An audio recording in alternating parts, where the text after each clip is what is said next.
ఈ రోజు మనం కమలీపుర దగ్గర ఉన్న కాటేరమ్మ దేవస్థానం దగ్గర ఉన్నాము. అండ్ ఈ దేవస్థానానికి చాలా విశిష్టత ఉంది. అండ్ ఈ దేవస్థానంలో 350 years పెద్ద మర్రి చెట్టు ఉంది. మీరు వెనకాల చూడొచ్చు అనమాట ఎంత పెద్ద మర్రి చెట్టు. ఆ మర్రి చెట్టుకు కూడా ఒక స్పెషాలిటీ ఉంది. అండ్ అవేంటో మనం ఈ రోజు టెంపుల్ లోపలికి వెళ్ళి తెలుసుకుందాం ఒక్కొక్కటిగా. సో ఇక్కడ దేవస్థానంలో మనతో పట్టి ఒక వాలంటీర్ అనమాట. ఈయన చాలా పెద్ద వాలంటీర్ అనే చెప్పచ్చు. ఆయనతో ఒకసారి మాట్లాడదాము. హలో అండి, మీ పేరు? రాము. ఓకే, మీరు ఇక్కడ ఏంటండి? ఈ క్షేత్రంలో ఒక ధర్మాధికారులు ఉంటే క్షేత్రము జవాబుదారీ అంతా మేము వహించుకొని చేస్తా ఉన్నాము. ఓకే, ఇక్కడ ఏమి ఒక సమస్య ఉన్నా కూడా పరిహారం అనేది. ఓకే, ఎన్ని సంవత్సరాల నుంచి ఇక్కడ ఉన్నారండి?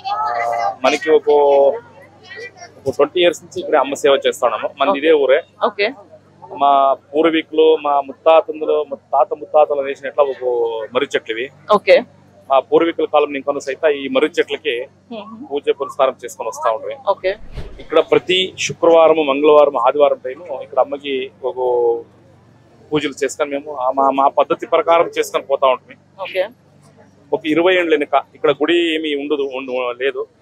ఆ తల్లి ఒక ప్రేరణ ఒక వాగ్దానం మీద ఇక్కడ అమ్మకి గుడి చేయాలి, అమ్మకి ఒక నెల చేయాలి అని ఒక అమ్మ సూచన చిక్కిన తర్వాత ఇక్కడ అమ్మకి ఒక గుడి నిర్మాణం చేసుకొని వారము అమ్మకి పూజ పురస్కారాలు చేసుకొని వస్తా ఉంటుంది. ఓకే, అండ్ ఇక్కడ నేను విన్నాను ఈ అమావాస్య పౌర్ణమి అని చెప్పేసి పూజలు జరుగుతూ ఉంటాయి. అండ్ 9 వారాల పూజలు అని చెప్పేసి దాని గురించి ఒకసారి చెప్తారా? 9 వారాల పూజలు అంటే ఎలాంటమ్మా, ఈ శుక్రవారం, మంగళవారం, ఆదివారం అమావాస్య పౌర్ణమి ఇక్కడ విశేషం. ఈ శుక్రవారం, మంగళవారం, ఆదివారం టైము ఈ ఒక క్షేత్రానికి నలుమూలలు ఇంకా జనసాగరమే వస్తుంది. కానీ మీరు చూస్తా ఉన్నారు, ఇప్పుడు మీకే తెలుస్తా ఉంది. కనిష్టమనే ఒక 1,00,000 మంది భక్తులు కనుక ఈ అమ్మ సేవకు వస్తారు ఒక్కో రోజుకి. ఏంటికి వస్తారంటే వాళ్ళకు ఉన్నట్ల సమస్యలు, కొందరికి 10 ఏళ్ళైనా 15 ఏళ్ళైనా పిల్లలైండలే, వివాహం అయ్యండలే, పెళ్ళైండలే, ఆరోగ్యంలో తొందరలు వస్తూ ఉంటుంది, ఈ వ్యవహారంలో సమస్యలు వస్తూ ఉంటాయి, ఎంత సంపాదించిన దుడ్డు ఇంట్లో దుడ్డు నిలిసేలే, మాట మంత్ర ప్రయోగాలు, ఈ భూత ప్రేతాలు అంటే ఈ ప్రేతబాధలు ఇట్లా ఉంటాయి కదా, వామాచారాలు, కాశ్మోరా ఇట్లా అంటారు కదా మీరు, ఆ తర సమస్యలు ఉంటాయి.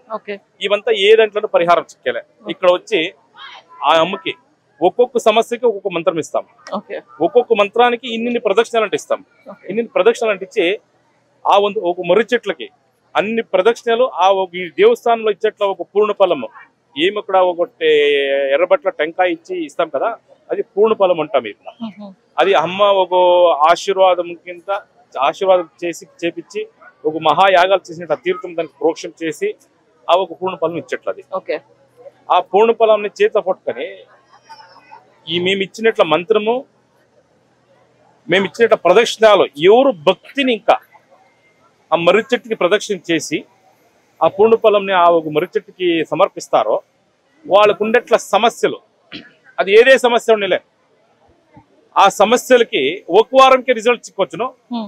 9 వారాల్లోగా 100% రిజల్ట్ వస్తుంది.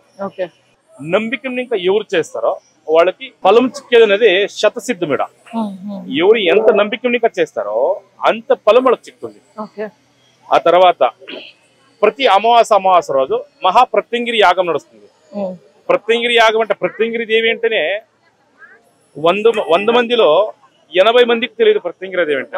అమ్మ ఫోటో చూపిస్తే ఎవరు నరసింహస్వామి నా అమ్మ అడుగుతారు. ఆ ఒక ప్రత్యంగిరి దేవి యాగం నడుస్తుంది. ఇక్కడ ఏమిట్లా చేస్తామా యాగం అంటే ఎండుమిరపకాయలు, తెల్ల సాసోలు, మిరియాలు, ఉప్పు, 108 సమిత్తులు, వేద మంత్రాలతో ఒక మంత్రోచ్చారణ చేసి సుమారు 4 నుంచి 5 అవర్లు నడుస్తాం మహాయాగము.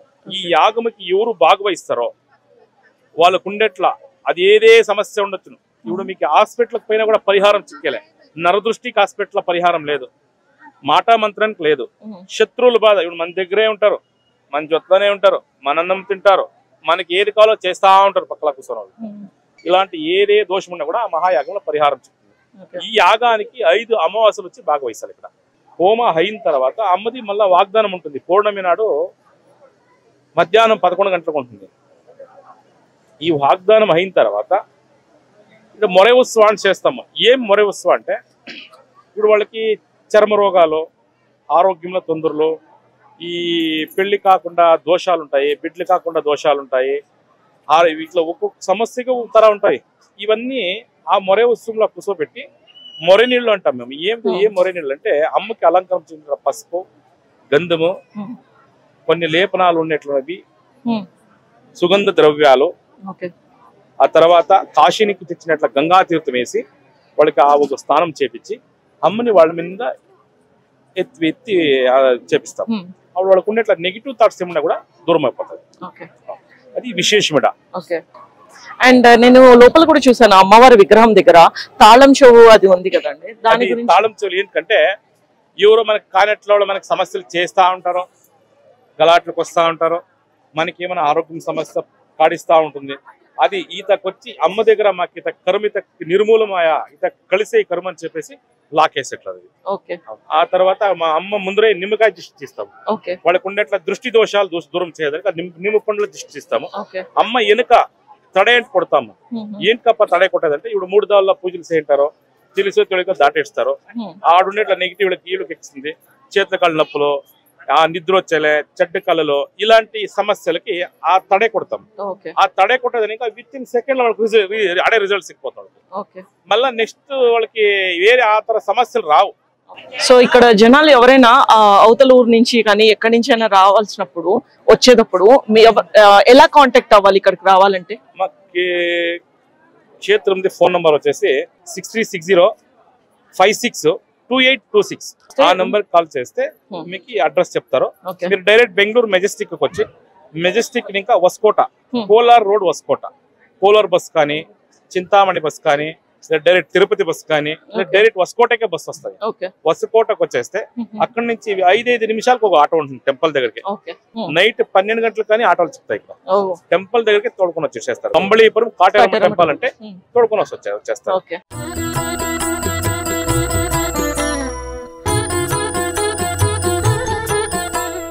సో ఈ రోజు మనతో పాటు భక్తులు ఉన్నారు, ఆయనతో మాట్లాడదాము. హలో అండి. నమస్కారం అండి, నా పేరు మున్రాజ్ అండి. ఇక్కడ పక్కూరులోనే 10 కిలోమీటర్ ఇంకా వచ్చినాను. యూట్యూబ్లో చూసి దీన్ని చూద్దామండి వచ్చాను. ఇల్లు కట్టాలి అనుకున్నప్పుడు దేవుడు ఎప్పుడో ఒకసారి నా కల్లోకి వచ్చినట్టుంది. నా కల్లోకి వచ్చినట్టు నేను 4 వారము 5 వారం వచ్చినాక మళ్ళీ రాకుండా అయిపోయినాను. అప్పుడు అట్లా అయినాక నాకు కల్లా వచ్చినట్లు అయ్యింది నాకు ఈ స్వామి. అప్పుడు ఇంకా ఇక్కడ 8వ సారి ఇప్పటికి వచ్చాను. అనుకున్నట్లే నా పనులు జరిగినట్లు ఉంటుంది. పనులు జరిగేదానికి అడుక్కున్నాను. ఇప్పుడు కొంత పనులు వస్తున్నాయి. మళ్ళీ ఇల్లు కట్టాలనుకున్నాను. దానికి కూడా కొంచెం ఏమైనా కనిపిస్తున్నాయి, అయ్యేదానికి కనిపిస్తున్నాయి. ఈ 9వ సారి టెంకాయ కట్టాలంటే చెప్పినాక 9వ సారి వచ్చినాక అయినాక నేను కనుక్కొని చూస్తాను.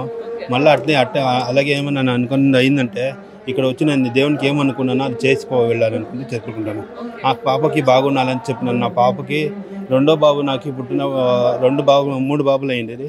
దాని వెనుక 2 బాబులు నాకు కడుపులోనే మా వాడికి ఏమో చచ్చిపోయినాడు పాపలో. దాని తర్వాత ఇంక 3వ బాబు అయినాడు. 3వ బాబుకి ఇక్కడ తెలుసుకొచ్చినాక ముక్కుని పోతున్నాము, నమస్కారం చేసుకొని పోతున్నాము. వాడు కూడా బాగా అయినాక వాడి చేతిలో ఇక్కడ పూజ జరిపియాలండి అనుకుంటున్నాము. నేను అయినంత నా దేవునికి సేవ చేస్తాను అనుకుంటున్నాను. నేను నా బాబు ఇక్కడ వచ్చి నేను ఉండే వరకు ఈ తల్లికి ముక్కుకు అనిపోతున్నాను.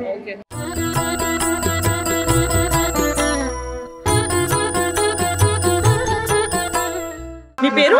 ముందత్నమ్మ.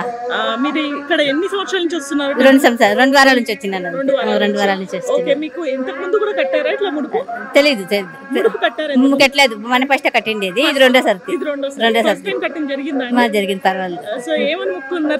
ఫస్ట్ టైం మా కూతురు సక్సెస్ కావాలని చెప్పాను. మా కోటి బిఎస్సి ఫైనల్ అయింది, పాస్ అయిపోయింది. ఇప్పుడు బిఎడ్కి జాయిన్ కావాలా, ఇప్పుడు పోయింది జాయిన్ అయ్యి.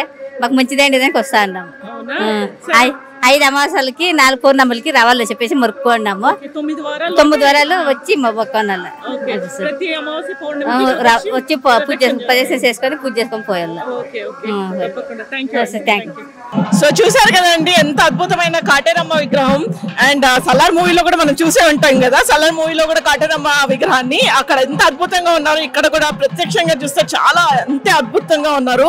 అంతేకాకుండా ఇక్కడ మనం చూసుకుంటే 2 రకాల ముడుపులు ఇప్పటి వరకు చూసాము. ఒకటి వచ్చేసి టెంకాయది, ఇంకోటి వచ్చేసి పేపర్లో మనకి ఏదైతే కోరికలు ఉంటాయో అవి రాసి అమ్మవారికి మాలగా వేశారు. అంతేకాకుండా ఇక్కడ బీగం చెవు కూడా ఇస్తారు అనమాట. తాళాల్లో ఇది కూడా ముడుపు కూడా ఉంది. దానికి కూడా చాలా ఏమంటారు పేపర్లో, కొన్ని అయితే పేపర్లో రాశారు, కొన్ని అయితే ముడిపిగా కట్టి ఆ తాళాలు ఎక్కడైనా విసిరేయమని చెప్తారంట అండి. ఎంత అద్భుతం కదా. అంటే ఇవన్నీ నమ్మి అందరూ చాలా మట్టుకు ప్రత్యక్షంగా చెప్పిన భక్తులు ఏంటంటే వాళ్ళు చేసిన ఇవన్నీ జరిగాయంట అండి, వాళ్ళ కోరికలన్నీ తీరాయంట. అండ్ అమ్మవారు ఎంత అద్భుతంగా వాళ్ళ కోరికలు తీరుస్తున్నారు అనేది మనం ప్రత్యక్షంగా చాలా మందితో మాట్లాడి చూసాము. అండ్ మీరు కూడా ఇక్కడికి వచ్చి చూడాలి ఖచ్చితంగా. అమ్మవారిని దర్శనం చేసుకుంటే మీకు ఏమైనా కోరికలు ఉన్నా కూడా ఇక్కడికి వచ్చి ఆ టెంకాయ కానీ లేకపోతే ఆ దీక్ష తీసుకోవడం, 9 వారాల దీక్ష, టెంకాయ కట్టి దీక్ష తీసుకోవడము, లేకపోతే పేపర్లో రాసి అమ్మవారికి దండగా వేయడం, మాలగా వేయడము, ఇవన్నీ తప్పకుండా చేయాలి. అంతేకాకుండా ప్రతి అమావాస్యకి పౌర్ణమికి ఇక్కడ పూజలు అనేవి జరుగుతాయండి. అది హోమం జరుగుతుంది. ఏంటంటే ఒకటి లక్ష్మి, ఈ రోజు మేము పౌర్ణమి రోజు వచ్చాము, ఈ రోజు వచ్చేసి మనకు కుబేర లక్ష్మి హోమం అనేది జరుగుతోంది. అండ్ అంతేకాకుండా ఇక్కడ ఉన్న గురూజీతో కూడా ఒకసారి మాట్లాడి ఆయన మాటల్లో ఈ గుడికి ఉన్న విశిష్టత గురించి కనుక్కుందాం రండి. ఇప్పుడు మనం గర్భగుడిలో ఉన్నామండి. ఇక్కడ ఉన్న పూజారితో ఒకసారి మాట్లాడి ఆయన చెప్పే విశేషాలు మనం తెలుసుకుందాం. నమస్కారం అండి. మీ పేరు? మోహన్ కృష్ణమాచార్య అని. ఇక్కడ ఈ రోజు ఏం అమ్మవారి విశిష్టత ఏంటండి? ఇక్కడ ఈ రోజు పౌర్ణమి రోజు కుబేర మహాలక్ష్మి యాగం అని జరుగుతుంది. యాగానికి మనకి హోమానికి చాలా తేడా ఉంది. ఎందుకంటే యాగం అంటే పెద్ద ఒక యజ్ఞం ఉన్నట్టుగా, అలాగే హోమం అంటే ఇంట్లో చేసుకున్నటువంటి హోమం. ఇక్కడ 1000 మంది వస్తుంటారు, వాళ్ళందరికీ ప్రతి ఒక్క ఫలము రావాలి అనడానికి కుబేర మహాలక్ష్మి యాగం అని చేస్తాము. ఈ యాగంలో మనకి ధన, ధాన్య, ఐశ్వర్యము, అష్టలక్ష్మి పరిపూర్ణ అనుగ్రహం దొరుకుతుంది. అలాగే పౌర్ణమి రోజు ఈ కార్యం జరిగితే అమావాస్య రోజు ప్రత్యంగిరాదేవి యొక్క హోమం జరుగుతుంది. ఎందుకంటే ఈ క్షేత్రం వచ్చి ప్రత్యంగిరాదేవి యొక్క నిర్మాణం అవుతుంది. ఆ ప్రత్యంగిరాదేవి అమ్మవారికి నిలుచుకొని ఈ జనాలందరూ కష్టాలని పరిహారం చేస్తున్నారు. అందుకే ఈ అమావాస్య రోజు రాత్రి 5 గంటలకు స్టార్ట్ అయితే 10 గంటల దాకా ప్రత్యంగిరా హోమం ఉంటుంది. ఈ ప్రత్యంగిరా హోమం విశేషం ఏమంటే మనకి మహాలక్ష్మికి కమల బీజము, ఇతర ద్రవ్యాలు వేస్తుంటాం. ఈ ప్రత్యంగిరాదేవికి మిరపకాయ, జీలకర్ర, అలాగే తులసాసులు ఇలాంటి ద్రవ్యము అమ్మవారికి ఇస్తాం. అంటే అమ్మవారు రహస్యంగా ఉంటారు. ఆ అమ్మవారికి సాధారణంగా ఉండే రహస్య సౌమ్యంగా ఉండేటువంటి ద్రవ్యం ఇస్తే అమ్మవారికి సరిపోదు. అందువల్ల ఈ మిరపకాయతో అమ్మవారికి హోమం చేసి ఆ వచ్చినటువంటి భక్తులకు అందరికీ కష్టాలని పరిహారం చేయాలని, అలాగే నరదృష్టి, మాటామంత్ర, సర్వ దృష్టి దోషాలు, ఆరోగ్యాభివృద్ధి ఇలాంటి కష్టాలని అమ్మవారు ప్రత్యేకంగా అమ్మవారు నెరవేరుస్తుంటారు.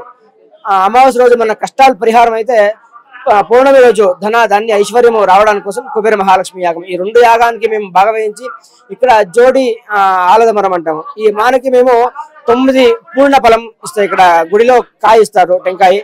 ఆ కాయని తీసుకొని ఈ మానకి 108 ప్రదక్షిణతో మేము ప్రదక్షిణ చేసి ఆ అమ్మవారిని మేము ఏం కోరుకొని కడతామో మా పరిపూర్ణ కష్టాన్ని నివారణ చేసి అమ్మవారు ప్రతి ఒక్కరికి అనుగ్రహిస్తారు.